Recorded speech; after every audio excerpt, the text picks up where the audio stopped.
देश का दुर्भाग्य देखिए कि देश में एक और गर्मी हो, सर्दी हो, चाहे बारिश हो, बाढ़ हो, चाहे कुछ भी हो, इस देश की निर्लज्ज सरकार, इस देश की ऐसी सरकारें जो देश के किसान की नहीं सुनती, देश के अन्नदाता, देश के पालनहार की नहीं सुनती, उन्हीं की पार्टी के नेता मित्र दिवस की शुभकामनाएं देते हैं। और इनकी पार्टी के नेताओं की शुरुआत कहां से करें और अंत कहां ख़त्म करें, ये मुझे भी समझ में नहीं आता।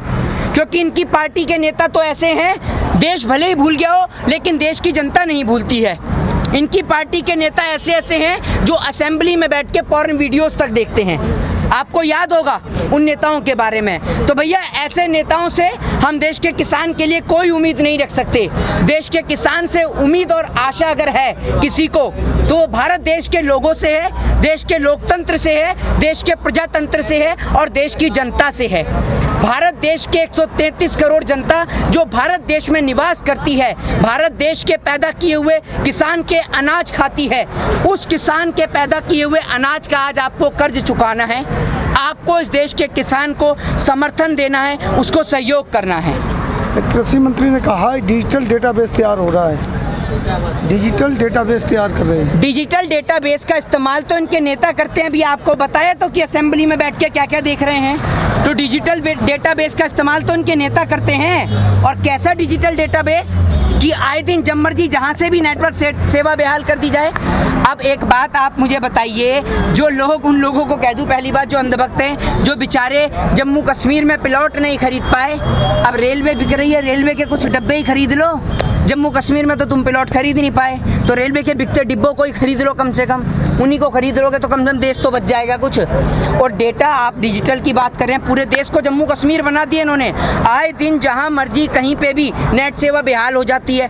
और भारतीय जनता पार्टी के नेता जो हैं ये इतने बड़े निर्लज्ज हैं कि इनको इतनी सी भी शर्म नहीं आती है। एक बीजेपी के नेता ऐसे भी बोल देते हैं कि नेहरू ने 15 अगस्त 1947 के भाषण के कारण देश की इकोनॉमी बिगड़ी है।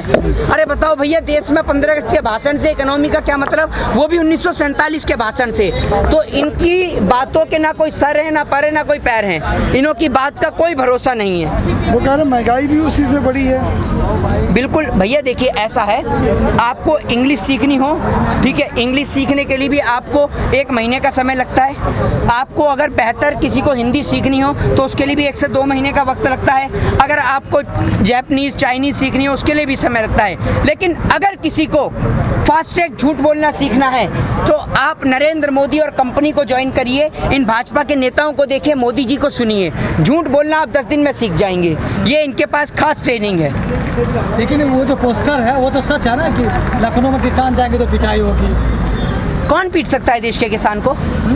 हिम्मत है किसी के पास देश के किसान को पीटने की?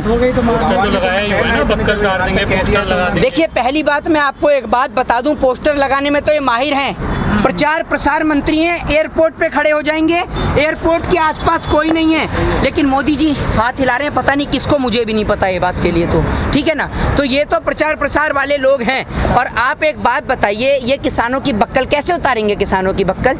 और अगर किसानों ने खेती करना बंद कर दिया ना तो भूख के मारे आपके पेट की बक्कल जरूर उतर जाएगी, किसान की उतरे चाहे ना उतरे। और दूसरी बात, ये अनपढ़ लोग हैं, इन्हें पता है नहीं कि आर्टिकल 19 इस देश के अंदर लोगों को इजाज़त देता है पीसफुली प्रोटेस्ट करने की। और वो प्रोटेस्ट करने से ना मोदी जी और ना योगी जी कोई भी नहीं रोक सकता है। और आप 24 घंटे विकास का राड़ा रापते रहते हैं। और मैं तो ये सोच के परेशान हूँ कि क्या जिन देशों में मोदी जी नहीं, उन देशों का विकास हो रहा है या नहीं हो रहा है? ये बताइए, रुका पड़ा है उन देशों का विकास? नहीं, लेकिन लोग जो लेके आए थे विकास के लिए तो मोदी जी को लेके आए थे, इसलिए विकास हो। अरे भैया, मोदी जी तो यूँ कहते हैं कि जो लोग बेईमान हैं वो लोग मुझसे नाराज हैं। लेकिन मोदी जी ये बात क्यों भूल जाते हैं कि सारे बेईमान तो आपकी पार्टी में ही हैं? तो आपसे नाराज कौन है, जरा ये तो बताइए। और मोदी जी कौन से विकास के एजेंडे पे आए थे? एक विकास गिनाइए आज मोदी जी का, कम से कम 1 2 3 4 5 6 7 8 9 10। आप 10 लोग हैं, आप 10 में से मोदी जी के एक आप लोग सुनाइए मोदी जी का विकास, 10 विकास गिनाइए, आप शुरुआत करिए। नोटबंदी में पूरा हिंदुस्तान खुश था कि अच्छा, नोटबंदी से आतंकवाद की कमर टूट रही थी, तो भैया आतंकवादी उत्तर प्रदेश तक कैसे घुसे? जम्मू कश्मीर के अंदर 350 किलो आरडीएक्स और जेलेटिन कहां से आया? इस सवाल का जवाब दीजिए। मोदी जी के 10 विकास गिनाइए, बातों से लोगों का ध्यान डाइवर्ट मत करिए, क्योंकि आप भी भारतीय जनता पार्टी के प्रवक्ता संबित पात्र की तरह काम मत करिए। कुछ लोग नहीं, एक मिनट, कुछ लोग इस देश के अंदर हैं जिन्हों के कारण पत्रकारिता टिकी पड़ी है, लेकिन कुछ लोग ऐसा भी कार्य करते हैं जो सरकार के प्रवक्ता बने पड़े हैं। तो भैया मोदी जी के 10 विकास कार्य आप गिनाइए, मेरे को याद नहीं है, ना देश की जनता को याद है। जिस टाइम में कांग्रेस के टाइम में आतंकवादी हमले होते थे, कांग्रेस बता देती थी क्या कहाँ से आ रहा है? आपकी पार्टी बताती थी। ये इस देश के अंदर लोगों का दुर्भाग्य है। कांग्रेस का गलेबान पकड़ के उससे पूछना चाहिए था कि कहां से आया। भारत माँ के अगर वीर सपूत शहरत पे शहीद होते हैं तो उसको आप किसी भी राजनीतिक पार्टी से मत जोड़िए। कोई भी राजनीतिक दल हो, आपका उससे पूछने का अधिकार है लोकतंत्र में। और आप जरा ये बताइए, आपने प्रश्न तो करा, आपका नाम लेके बताऊं कि आपकी डिग्री भी मोदी जी की तरह ही मिली हुई है क्या? बताऊं क्या आपके बारे में? तो इसीलिए कह रहे हैं हम इस बात के लिए कि ज़्यादा ना बनिए, जो सवाल है उस मुद्दे को लेके पूछिए। 10 विकास कार्य तो आप गिना नहीं पाए, 10 तो दूर की बात, 5 ही गिना दीजिए। नहीं तो जनधन योजना है ना, हैं? जनधन योजना, जनधन योजना के तहत 10 लोगों का नाम गिना दिए जिनको फायदा मिला हो। पूरा हिंदुस्तान खुश था कि तो आपको मिला जनधन योजना का फायदा? आपके परिवार में कितने लोगों को मिला? लोगों ने खाता खुलवाया। किसका? अरे खाते तो खाता खुलवा के क्या करेंगे? जब बैंक की डूब रहे तो खाता कहाँ खुलवाओगे? यही तो चाह रहे थे किसानों के लिए फसल बीमा योजना। हाँ जी, किसानों के लिए फसल बीमा योजना आई थी। फसल बीमा योजना आई थी। फसल बीमा योजना बहुत बढ़िया चल रही है ना। आपकी पत्रकारिता छुड़वा के आप भी खेती कर लीजिए, इतना फायदा दिख रहा है तो खेती में हैं। अच्छा, बीजेपी के पेज से यही तो चेतावनी हो रही है कि ये मोदी नहीं है, ये योगी है। अगर आओगे तो बिल्कुल खत्म हो जाओगे, एकदम खत्म हो जाओगे। मतलब कल उतारा जाए, कल ही उतार दें, एकदम छोड़ेंगे। अरे भैया, तो उनको भी ये बता दीजिए, तो फिर भी छोड़ दिया। उनको भी ये बता दीजिए, कुलदीप सिंह सेंगर, चिन्मयानंद, नित्यानंद, राम रहीम, आसाराम नहीं है, ये भी देश के किसान हैं। ये कोई पॉलिटिकल पार्टी वाले विपक्ष के नेता नहीं है कि जो करप्शन के कारण डर के पीछे हट जाएंगे। ये देश का किसान है। आप आइए तो जरा इसके सामने खड़े होकर तो दिखाइए। करप्टेड लीडर आपकी पार्टी में है, डरना तो आपको चाहिए किसान से।